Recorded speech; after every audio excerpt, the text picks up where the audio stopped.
Suku Banjar pernah mencapai puncak kejayaan dengan Kesultanan Banjar yang kokoh berdiri sejak tahun 1526 Masehi.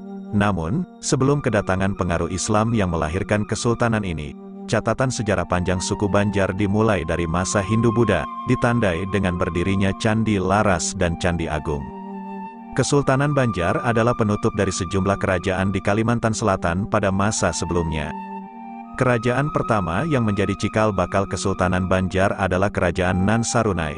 Ini adalah kerajaan kuno yang dikelola oleh orang-orang suku Dayak Manyan dan disebut dengan beberapa nama, seperti Kerajaan Kuripan, Kerajaan Tanjung Puri, dan Kerajaan Tabalong. Kerajaan Tabalong memiliki tempat khusus dalam catatan sejarah karena terletak di tepi Sungai Tabalong, anak Sungai Bahan, yang kemudian bergabung dengan Sungai Barito menuju Laut Jawa.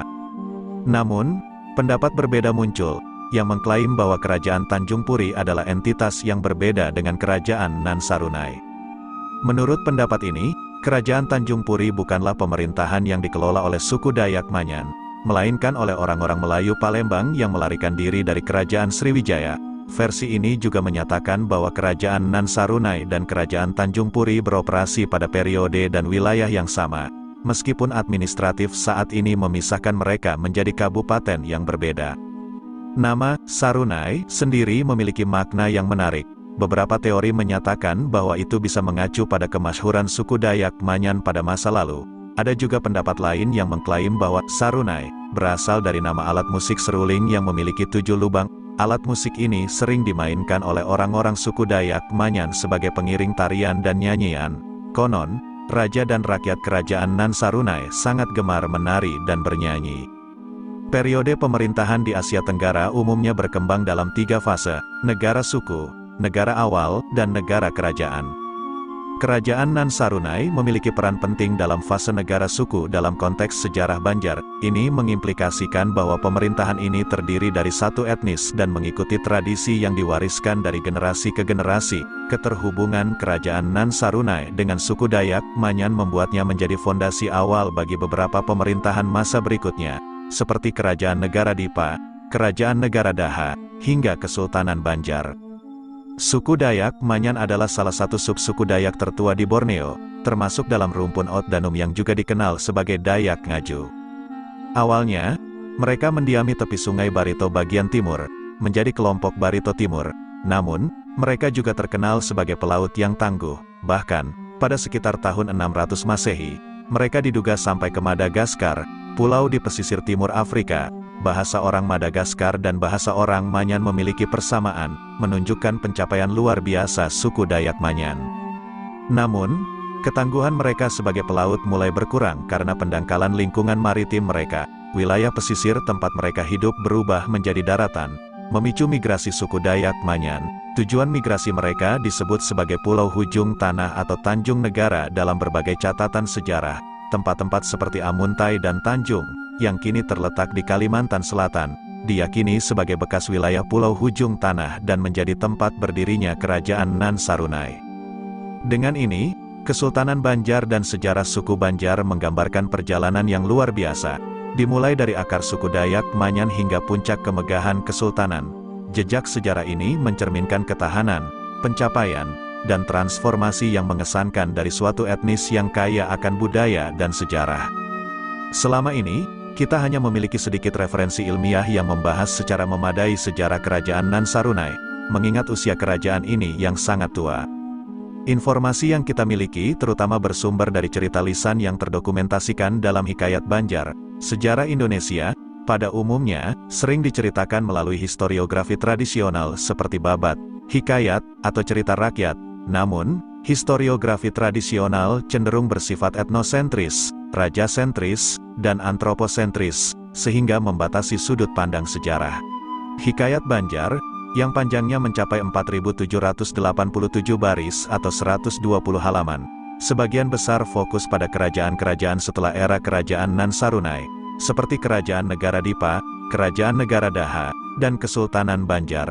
Riwayat Kerajaan Nan Sarunai hanya tersirat dalam tradisi lisan, nyanyian suku Dayak Manyan, Wadian, yang turun-temurun diwariskan. Namun, kisah ini penuh dengan unsur mistis, legendaris, dan tidak ada rujukan waktu yang jelas dalam urutannya. Hikayat Banjar terbagi menjadi dua versi. Satu versi telah dimodifikasi pada masa Kesultanan Banjar yang telah memeluk agama Islam, dan yang lainnya adalah versi yang diyakini berasal dari negara Dipa yang memeluk agama Hindu. Oleh karena itu, penjelasan tentang sejarah kerajaan Nan Sarunai dalam Hikayat Banjar mendapatkan perhatian yang sangat terbatas. Namun, penelitian arkeologis telah memberikan pencerahan baru. Ditemukannya sebuah candi di Amuntai mengindikasikan keberadaan kerajaan Nan Sarunai yang sangat kuno. Pada tahun 1996, pengujian atas sampel arang candi di Amuntai menghasilkan perkiraan usia antara tahun 242 hingga 226 sebelum Masehi. Jika penelitian ini benar, maka usia kerajaan Nan Sarunai jauh lebih tua dibandingkan dengan kerajaan Kutai Martapura di Kalimantan Timur, yang selama ini dianggap sebagai kerajaan tertua di Nusantara, berdiri pada abad ke-5 Masehi. Meskipun kerajaan Nan Sarunai diyakini sudah ada sejak zaman sebelum Masehi, kemungkinan besar bentuk pemerintahannya pada masa itu masih sangat sederhana. Pusat pemerintahan kerajaan Nan Sarunai diduga beberapa kali berpindah di sekitar Kabupaten Hulu Sungai Utara dan Kabupaten Tabalong saat ini, tetapi tetap berada di sekitar Sungai Tabalong. Selain Pulau Hujung Tanah, leluhur suku Dayak Manyan konon juga tinggal di tempat yang selalu diliputi awan, yang mungkin merupakan simbolisasi dari negeri hayangan atau setidaknya tempat tinggal dewa-dewa menurut arti kiasan. Kerajaan Nan Sarunai adalah salah satu misteri terbesar di Nusantara, dan penemuan arkeologis baru ini memberikan wawasan yang menarik tentang sejarah panjang dan peradaban kuno yang luar biasa.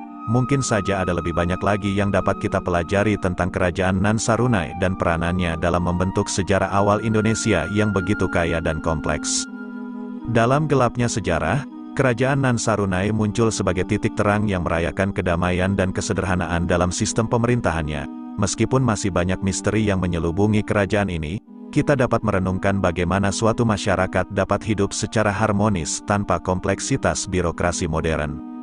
Sebelum kerajaan Nan Sarunai berdiri, suku Dayak Manyan memiliki komunitas-komunitas kecil dengan pusat kekuasaan masing-masing.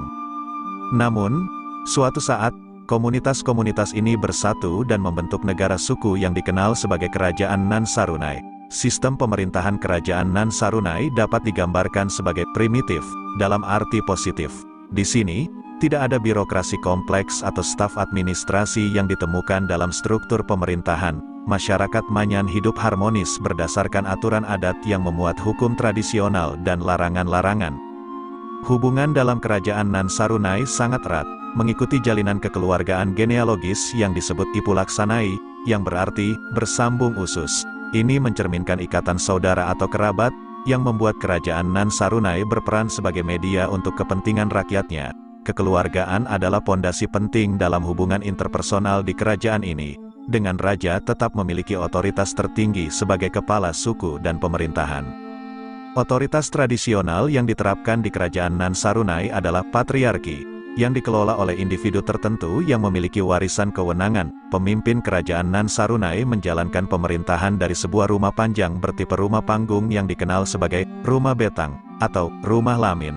Rumah betang ini adalah istana bagi Raja Nan Sarunai, dengan ciri khusus berbentuk tanda plus yang membedakannya dari rumah-rumah biasa. Kehidupan suku Dayak Manyan dalam Kerajaan Nan Sarunai berlangsung selama berabad-abad.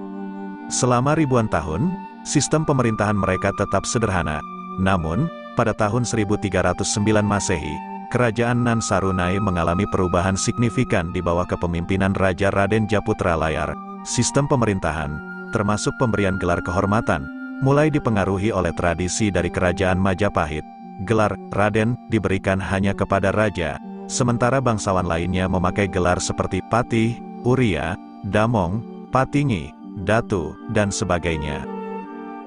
Kerajaan Nan Sarunai menghadirkan kita dengan gambaran unik tentang bagaimana suatu masyarakat bisa berkembang tanpa harus mengadopsi birokrasi modern.